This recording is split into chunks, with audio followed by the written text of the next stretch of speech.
va partager ensemble un sujet particulier, se relever d'un passé douloureux.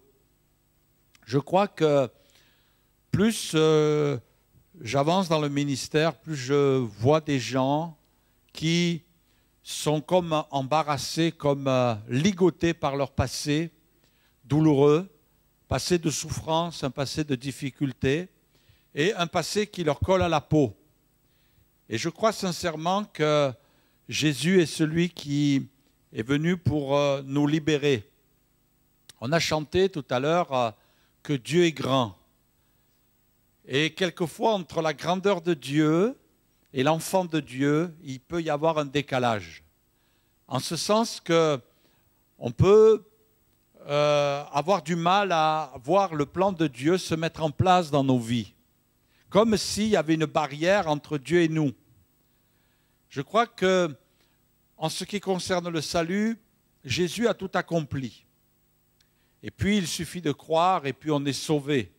On a accepté Jésus dans notre cœur. Mais concernant quelquefois ce passé qui nous encombre et qui nous perturbe et qui crée dans nos vies toutes sortes de souffrances, il peut y avoir comme un mur qui se dresse entre nous et l'œuvre que Dieu voudrait faire dans notre vie. Et je crois qu'on trouve la solution dans la parole de Dieu qui, elle, nous montre ce que nous devons faire nous-mêmes. Souvent, les gens attendent que Dieu fasse tout, mais eux sont prêts à rien faire. Alors comme ils sont prêts à rien faire, il n'y a rien qui se passe dans leur vie. Donc on peut avoir un grand Dieu et pourtant vivre encore avec toutes sortes de souffrances et de difficultés dans notre vie. Pourquoi? Parce qu'on n'a pas eu la bonne attitude, on n'a pas eu le bon comportement et puis on n'a pas donné l'occasion à Dieu de faire son œuvre dans nos vies parce qu'on n'a pas accepté ce que Dieu nous demandait de faire. J'aimerais ce soir vous encourager parce que en montrant, on va passer quelques diapositives, des gens qui ont vaincu l'échec, qui un jour sont sortis de comme toutes sortes de menaces qui pesaient sur leur vie. Alors on va voir ensemble. Le premier, c'est Einstein, Albert Einstein, qui était incapable de parler jusqu'à presque 4 ans.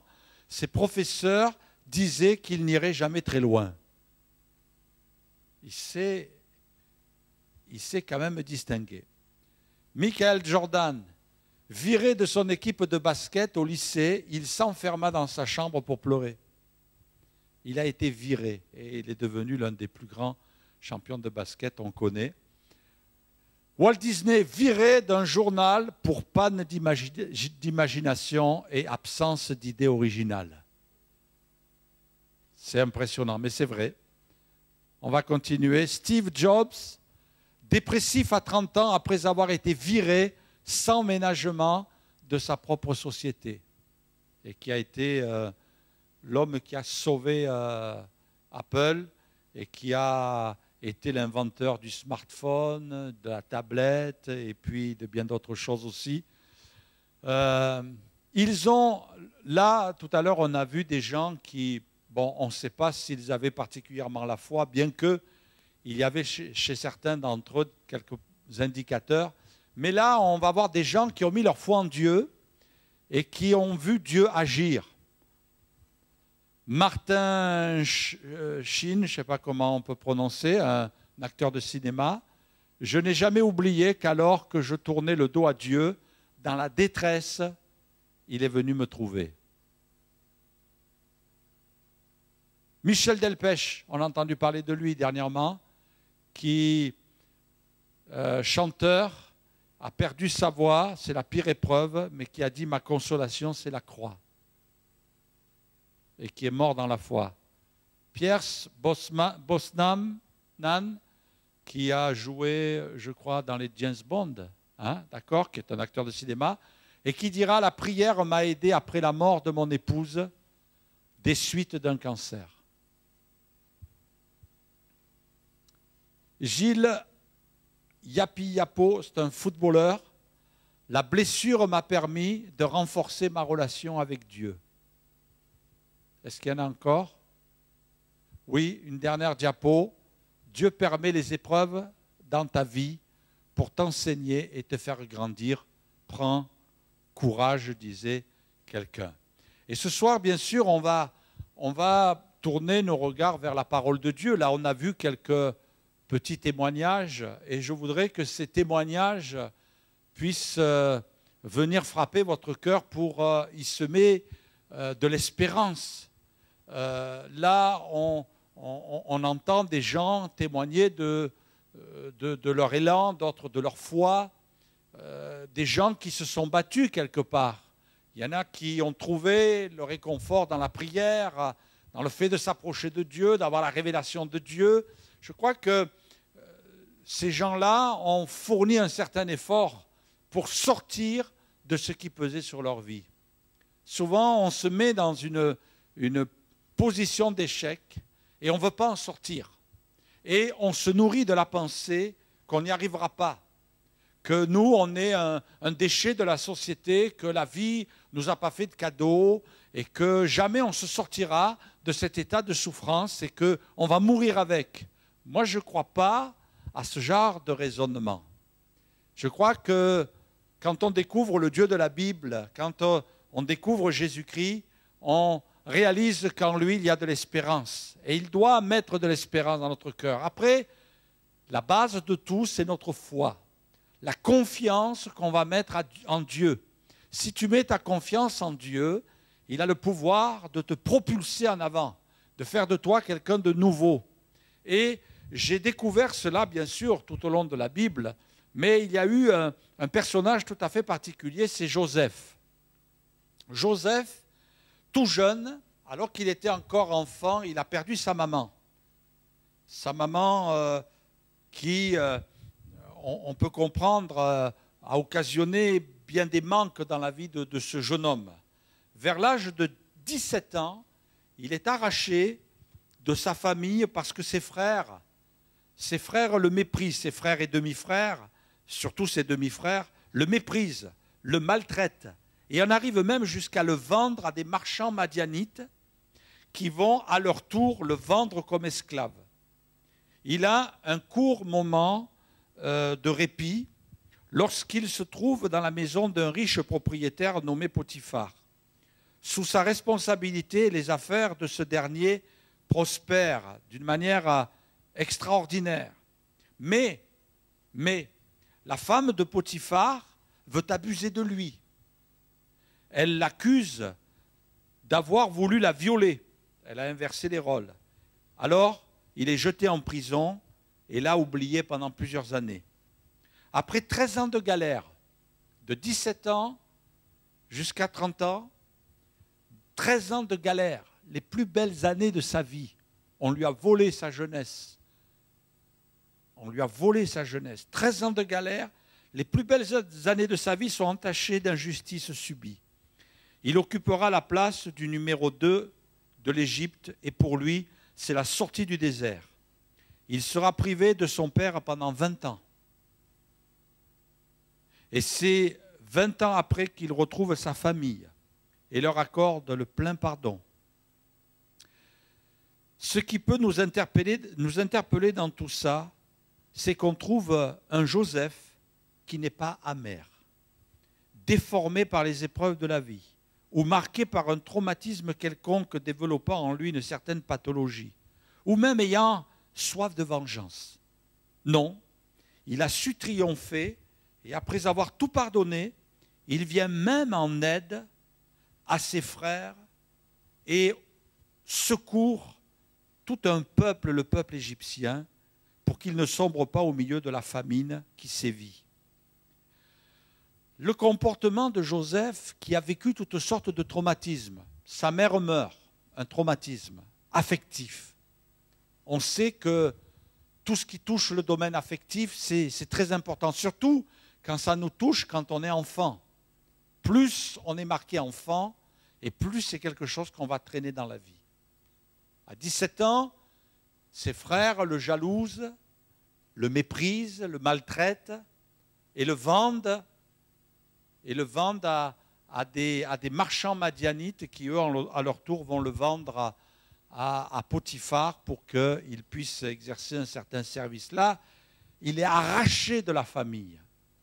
Il est soustrait de la cellule familiale. Et là, il est privé de son père, qui allait être pour lui un moyen de reconstruction. De construction plutôt. Vous savez que le papa joue un grand rôle dans la construction de notre personnalité. Son but, c'est de nous donner, d'avoir des repères dans la vie et de pouvoir vraiment être construit à l'intérieur de nous-mêmes. Donc il est privé de tout cela. En fait, c'est quelqu'un qui ne va plus avoir de repères dans la vie. Il est marqué. Il est marqué. Et puis, on voit aussi que plus tard, il se retrouve dans la maison d'un homme, un riche propriétaire, Potiphar. Et la femme de Potiphar commence à porter les yeux sur lui et désire le violer. Là, on entre dans un autre domaine, c'est plus l'affect, c'est plus la construction de la personnalité. Là, ça touche la sexualité. Et puis, on sait qu'à son âge, c'est important. C'est le démarrage de sa vie sexuelle. Elle est là, elle est latente, elle est en attente. Elle va pouvoir s'affirmer dans le cadre du mariage plus tard, mais il reste fidèle, il reste intègre. Et il a failli, on ne sait pas jusqu'où c'est allé, on sait qu'il s'est refusé aux avances de cette femme, mais toujours est-il que, est-ce que ça a produit un traumatisme chez lui? La Bible nous dit qu'il s'est enfui, il est parti. Et il n'a pas su, à ce moment-là, gérer la situation.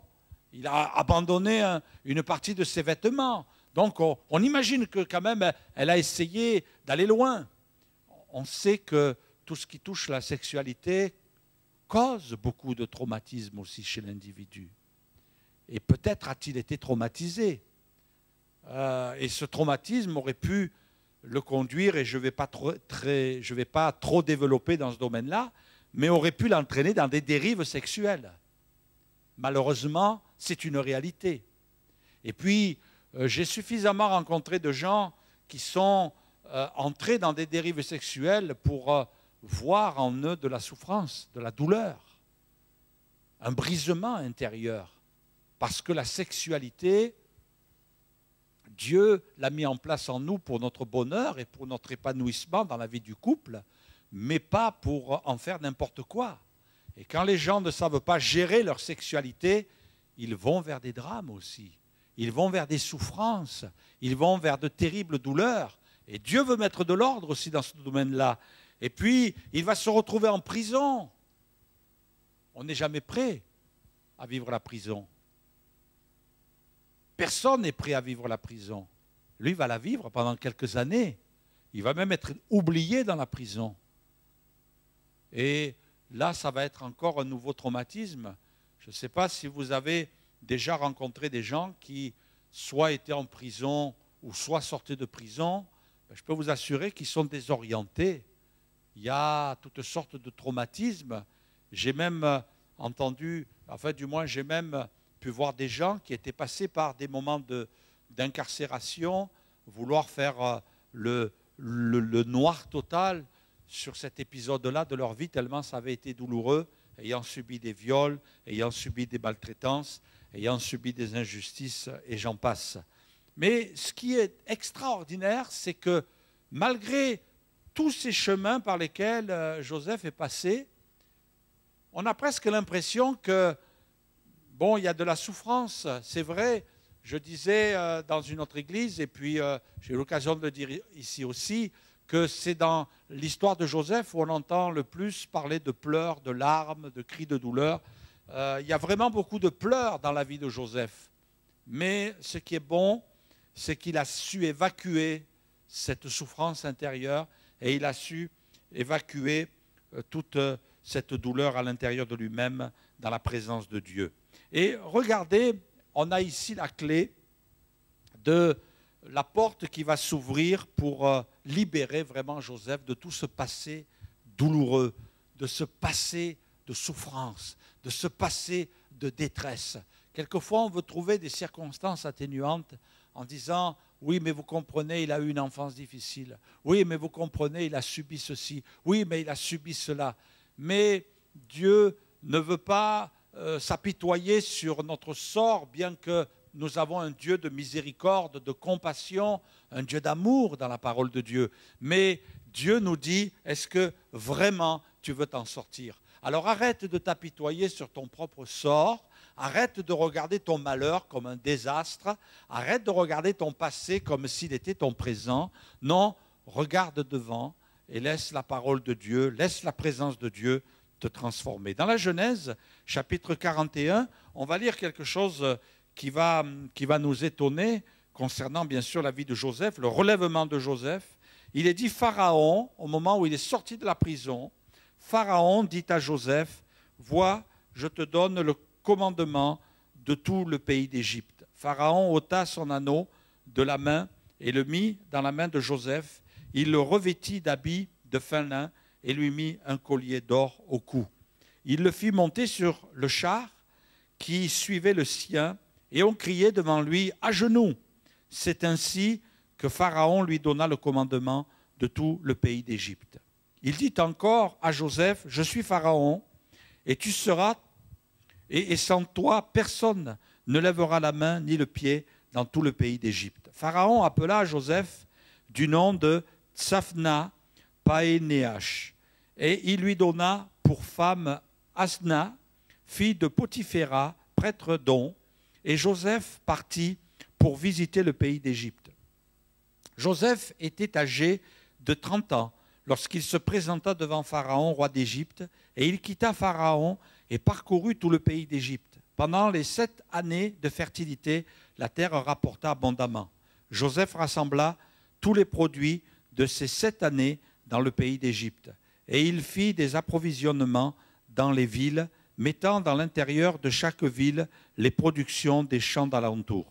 Joseph amassa du blé comme le sable de la mer en quantité si considérable que l'on cessa de compter parce qu'il n'y avait plus de nombre. Avant les années de famine, il naquit à Joseph 2 fils, que lui enfanta Asnath, fille de Potiphéra, prêtre d'On. Joseph donna au premier le nom de Manassé, car dit-il, Dieu m'a fait oublier toutes mes peines et toute la maison de mon père. Et il donna au second le nom d'Éphraïm, car dit-il, Dieu m'a rendu fécond dans le pays de mon affliction. Amen. Je crois que nous avons ici la réponse que Dieu nous donne par rapport aux questions que nous pouvons nous poser concernant tout ce que Joseph a pu expérimenter pour sortir de ses traumatismes, de sortir de sa douleur. Que ce soit bien clair, Joseph a souffert. Joseph a été traumatisé. Joseph a pleuré. C'est bien clair. On n'est pas là pour minimiser la souffrance. On n'est pas là pour dire ce que vous avez vécu, ce n'est pas grave. Non, non, non, non. Il n'y a pas de souci à ce niveau-là. On n'est pas là pour parler de vos problèmes, vous les connaissez, et puis moi je ne les connais pas, et ce n'est pas important. Maintenant, si vous voulez partager, compris avec vous, on le fera avec joie. Mais ce qui est important, c'est l'issue. Joseph est sorti de son désert. Joseph est sorti de sa zone de turbulence. Comment a-t-il pu sortir? La première des choses que je voulais dire qui l'a amené à sortir de là, c'est une position qu'il a prise. C'est vrai que peut-être on n'aura pas tous le même privilège que Joseph a eu de devenir le premier ministre de toute l'Égypte. Il est devenu le numéro 2. Après Pharaon, c'est lui qui a pris place. C'est vrai que c'est gratifiant d'arriver sur... dès qu'on sort de la prison, c'est ce qui s'est passé pour lui, il a révélé des choses à Pharaon qui le troublaient. Il avait fait des songes, et puis ces songes annonçaient une grande famine qui allait venir sur toute l'Égypte pendant 7 ans, qui allait être précédée de 7 ans d'abondance. Et Joseph a révélé cela à Pharaon et lui a donné aussi le moyen d'échapper à cette famine. Et Pharaon a dit, alors on va mettre en place Joseph qui lui a la sagesse. Et c'est ce qu'il a fait. On n'aura peut-être pas tous ce privilège. Par contre, moi je vais dépasser la position que Joseph va avoir en Égypte de par ce que va lui accorder Pharaon. Moi je crois que nous avons une position plus importante, c'est celle que Dieu veut nous donner. Et la position que Dieu veut nous donner, elle est bien plus grande que celle que Pharaon peut nous donner. Lisons ensemble le psaume 113, et ça doit venir après. Voilà, psaume 113. Regardez ce qui est écrit. Qui est semblable à l'Éternel, notre Dieu?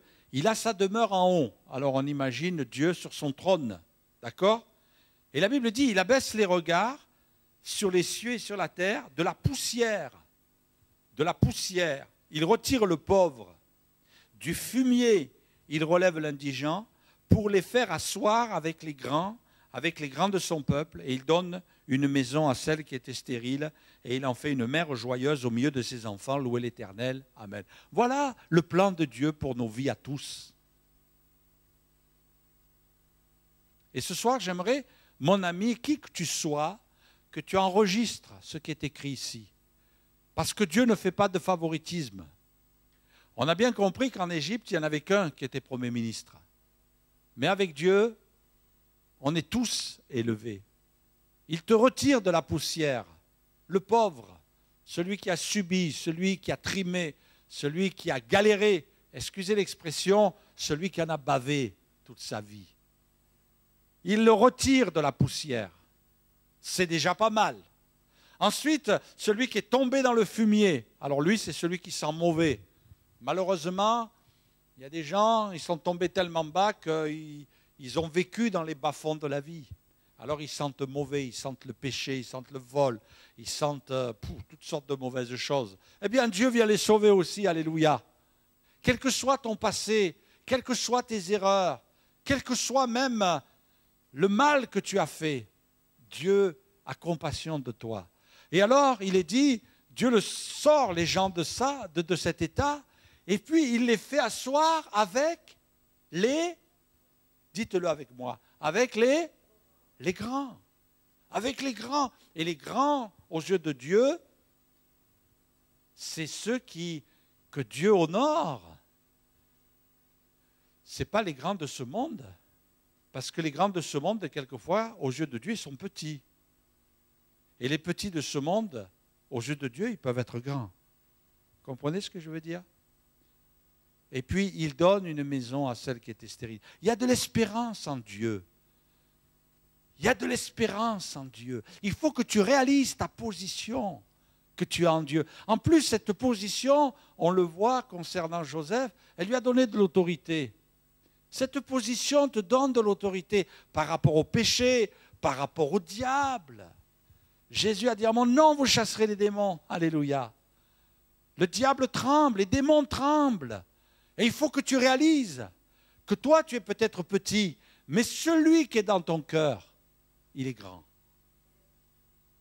Ce n'est pas toi qui fais trembler l'ennemi. C'est celui qui est en toi qui le fait trembler.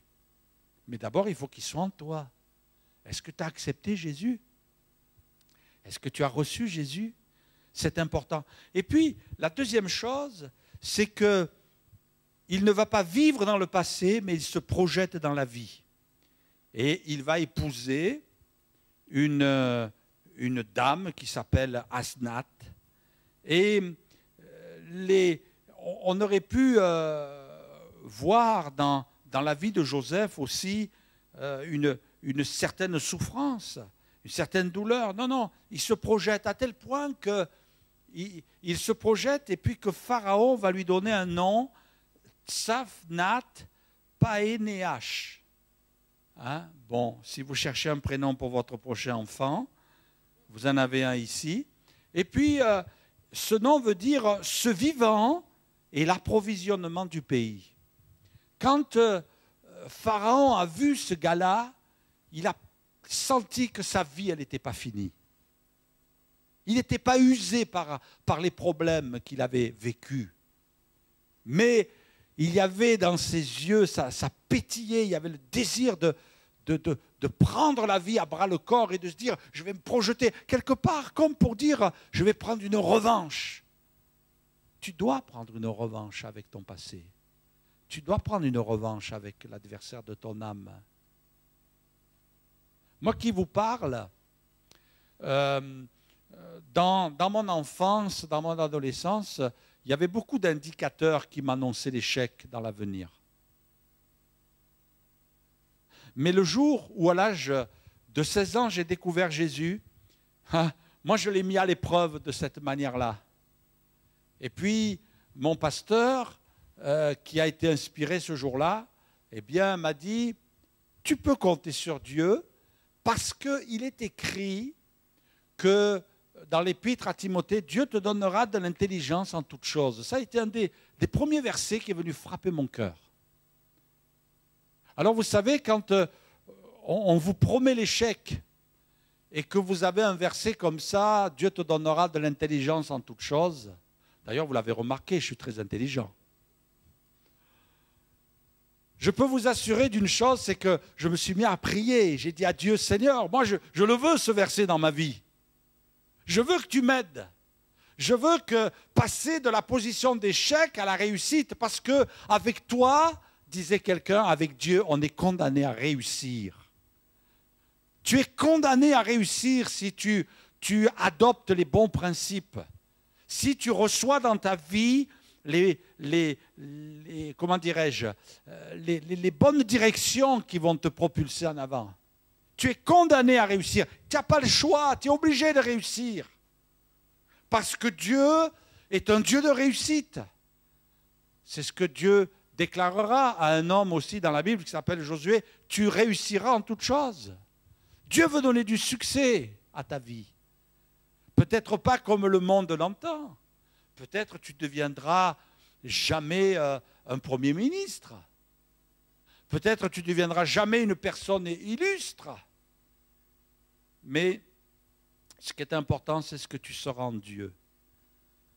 Dans l'Épître aux Romains, il est écrit, chapitre 6, verset 4, « Nous avons donc été ensevelis avec lui par le baptême en sa mort, afin que comme Christ est ressuscité des morts, par la gloire du Père, de même vous aussi, nous aussi, nous marchions en nouveauté de vie. » Alléluia. Et le deuxième verset, « Si quelqu'un est en Christ, il y a une nouvelle création, les choses anciennes sont passées, voici toutes choses sont devenues nouvelles. » Les choses anciennes sont, dites-le avec moi, passées. Amen. Passées, c'est fini. On fait une croix dessus. Et même l'auteur de l'Épître aux Romains dira, ça y est, nous sommes morts par rapport à la vie passée. C'est terminé. Quelque part, moi j'ai déclaré que le Alain, avant ses 16 ans, il est mort. Et c'est un Alain nouveau. Alléluia. Il est mieux quand même. Bon, il y a encore du travail à faire. Mais je bénis Dieu. Et vous devez raisonner de la même manière, mes amis. Vous devez raisonner de la même manière. C'est fini. Comme si ta date de naissance avait changé. Aux yeux de Dieu, tu es né le jour où tu as donné ton cœur à Jésus. Hey! La carte d'identité de Dieu, ce n'est plus la même que celle que tu as dans ton portefeuille. Il n'y a plus la même date de naissance. C'est fini, le passé est terminé. Alors, c'est terrible. Parce que nous, on l'évoque toujours, le passé. Le passé, il est toujours là. Non, il faut que tu dises, il est mort, mon passé. Surtout ce qui est douloureux, bien sûr. C'est vrai, quand je dis, il est mort, ce n'est pas dans le sens que tu vas tout oublier. Tu vas oublier tes parents, tu vas oublier tes cousins, tes cousines avec qui tu t'es amusé quand tu avais 10 ans et demi. Non, ce n'est pas ce passé-là que je veux dire. Je veux dire ce passé qui nous fait souffrir. Il est mort. Il est mort. Et il faut que tu le déclares. Je me rappelle, cette jeune chrétienne, quand je me suis converti, je me suis intégré dans le groupe de jeunesse de l'église. Et puis il y avait une jeune fille qui est arrivée à la réunion. Elle avait des plaques partout sur les jambes et sur les bras. Et elle disait, vous voyez, et ça m'avait toujours marqué, elle disait, vous voyez, quand je me suis converti à Jésus, j'ai été guéri de tout ça. Et puis ça revient. Et c'est la première fois que ça revient. Vous savez ce qu'elle a fait? Elle a prié devant nous. Elle a prié, elle a dit, Seigneur, je refuse ça parce que tu m'as guéri ça n'a pas de place en moi. Ça a disparu dans les heures qui ont suivi. Parce qu'elle a confessé que le passé était mort et que Dieu avait guéri. Et je crois que quelquefois, on laisse les choses s'installer dans nos vies. On laisse la souffrance s'installer. Non, c'est mort au nom de Jésus. Parce que Jésus m'a libéré de cela. Je suis mort à cette ancienne vie. Et parce que Jésus m'a libéré. Et puis, ce qu'il y a de bon chez lui, chez Joseph, c'est que non seulement il se propulse dans la vie, il entreprend, il se marie, mais il va s'épanouir aussi. Il ne va pas se polariser. On n'entend plus parler de ses problèmes. Ses souffrances, c'est ses frères qui vont les évoquer. Mais lui, il a fait une croix dessus. Et je crois qu'il était nécessaire pour lui qu'il fasse cela. Et il se projette dans une forme d'activité. Il va travailler. Il va s'occuper de ses fonctions. Et je crois que Dieu veut aussi qu'on sorte de cet état de souffrance et qu'on sorte du fait qu'on va se polariser sur nos souffrances. Non. Joseph, il a une grande mission. Il doit sauver tout un peuple. Il doit sauver l'Égypte. Il doit sauver sa famille parce que la famine va sévir. Et si Joseph ne parvient pas à faire son travail, il va y avoir des milliers, peut-être même des millions de morts à cause de la famine. Il va se mettre au service des autres. J'étais impressionné, il y a quelque temps, d'apprendre dans des études récentes qui ont été faites que les gens qui vivent vieux, les gens qui vivent le mieux, ce sont des gens qui s'occupent des autres. Il y a quelquefois des gens qui meurent prématurément parce qu'ils ne veulent plus vivre. Ils en ont assez de vivre. Ils sont fatigués de la vie. Mais ceux qui s'occupent des autres se sentent utiles. Et il semblerait que ce sont les gens qui vivent le plus vieux. Dans la parole de Dieu, dans le livre des Actes, c'est l'apôtre Paul qui dira « Je vous ai montré de toute manière que c'est en travaillant ainsi qu'il faut soutenir les faibles. » Voyez, travailler pour les faibles.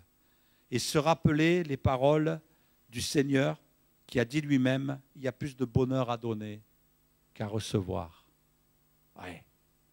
On ne veut pas être des goulus, finalement, qui veulent toujours qu'on s'occupe d'eux, qui veulent être le centre du monde, qui veulent qu'on prenne soin d'eux, qu'on s'apitoie sur leur sort. Non. Celui qui sort de ses problèmes, celui qui sort de ses souffrances, c'est celui qui va s'intéresser aux autres. Ouais. Ça, c'est une clé. Ça, c'est une clé. Il n'a pas laissé la déprime. Il n'a pas laissé les idées noires le gagner. Ah, je suis malheureux, je suis dans la souffrance.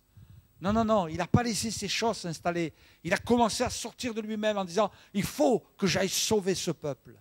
Il faut que j'aille sauver ma famille. » Et puis il va déployer toute son énergie, toutes ses forces pour aller s'occuper des autres.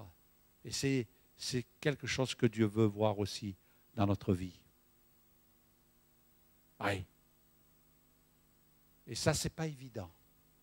Parce que ce n'est pas dans notre nature humaine. Notre nature humaine nous pousse à l'égoïsme. Notre nature humaine nous pousse à l'égocentrisme. Oui. Mais il faut aller à l'encontre de notre nature humaine. Et puis, il va avoir 2 enfants. Il va avoir 2 enfants. Le premier va s'appeler Manassé. Manassé qui veut dire oubli. Premier enfant, oubli. Pourquoi il a appelé oubli? Parce qu'il a voulu oublier. Pourtant, j'ai constaté dans la parole de Dieu que ce qui peut nous faire oublier, celui qui peut vraiment oublier, c'est Dieu, mais pas nous. Et pourtant, il a tout fait pour oublier ce passé. Et quand il revenait à sa mémoire, eh bien, il a combattu. Il y avait un défi. Et ce soir, il faut que tu dises, Seigneur, je veux oublier tout ça. Et puis le deuxième, le restant quelques instants encore sur le premier, oubli veut aussi dire qu'il faut pardonner. Et je crois qu'il est arrivé à pardonner. Et tu dois pardonner. Joseph, il avait de quoi infliger à ses frères, et puis il avait le pouvoir d'infliger à ses frères. Mais il ne l'a pas fait. Il a préféré un autre chemin, celui du pardon et de l'oubli. Et le deuxième fils, c'est Éphraïm. Éphraïm veut dire fécondité. Et je crois qu'il est devenu un arbre fécond. Comme il est écrit ici dans la Genèse, Joseph est le rejeton d'un arbre fertile. Le rejeton d'un arbre fertile près d'une source, les branches s'élèvent au-dessus de la muraille. Ils l'ont provoqué, ils ont lancé des traits, les archers l'ont poursuivi de leur haine, mais son arc est demeuré ferme et ses mains ont été fortifiées par les mains du puissant de Jacob. Il est ainsi devenu le berger, le rocher d'Israël. C'est l'œuvre du Dieu de ton Père qui t'aidera, c'est l'œuvre du Tout-Puissant qui te bénira des bénédictions des cieux en haut, des bénédictions des eaux en bas, des bénédictions des mamelles et du sein maternel. Je crois qu'il a donné à sa vie, Joseph, une dimension nouvelle. C'est qu'il a permis à sa vie de produire du fruit. Dieu veut que tu produises du fruit. Il veut que tu puisses produire du fruit pour sa gloire à lui et pour bénir les hommes, les gens qui t'entourent.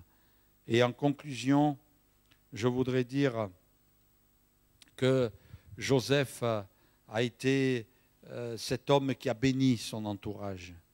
Il a été comme un sauveur pour ceux qui étaient autour de lui. Je crois que tu ne mesures pas aussi ce que Dieu peut faire au travers de ta vie, même de ta vie qui a été marquée. Parce que ce qui impressionne les gens, ce qui touche les gens, c'est de voir ce qu'on était avant et ce qu'on est devenu en Jésus. Et ça, c'est quelque chose qui bouleverse les vies. Parce que les discours, ça ne touche plus les gens. Ça n'a jamais touché les gens. Les beaux parleurs, ça n'a jamais touché les gens. Ce qui a touché les gens, c'est le miracle, la puissance de Dieu, la gloire de Dieu. Et ce soir, c'est ce que Dieu veut faire de ta vie. Joseph est un exemple pour chacun de nous. Mais c'est ce que Dieu veut faire aussi de ta vie. Avec des paramètres différents, on est bien d'accord. Mais quelque part, Dieu veut se servir de toi. Dieu veut t'utiliser. Dieu veut se glorifier au travers de toi. Laissez-moi vous présenter dernière diapo, ces dernières photos. Oublie ce qui t'a blessé dans le passé, mais n'oublie jamais ce que cela t'a appris. Je crois que Joseph a appris du passé. Le passé, il s'en est servi comme étant une école pour lui. Il faut que tu te serves de ce passé et pour te dire, voilà, ça m'a appris. L'apôtre Paul dira, j'ai été dans la disette, mais j'ai appris, dira-t-il. J'ai appris. Et Dieu veut que nous apprenions. C'est vrai que Dieu n'est pas responsable de ton passé douloureux. Dieu n'est pas l'auteur de ton passé douloureux. Parce que quelquefois, il y a des gens un petit peu trop religieux et un petit peu trop exaltés qui disent « Oui, mais c'est Dieu qui t'a envoyé toutes ces souffrances. » Parce qu'il voulait, non, Dieu ne peut pas nous tenter, Dieu ne peut pas nous entraîner dans le mal, Dieu ne peut pas nous entraîner dans la peine et la tristesse. Mais Dieu veut nous dire une chose, c'est que malgré tout, le diable a voulu détruire ta vie. Jésus t'a attrapé au vol, il t'a reconstruit, il t'a amené près de lui.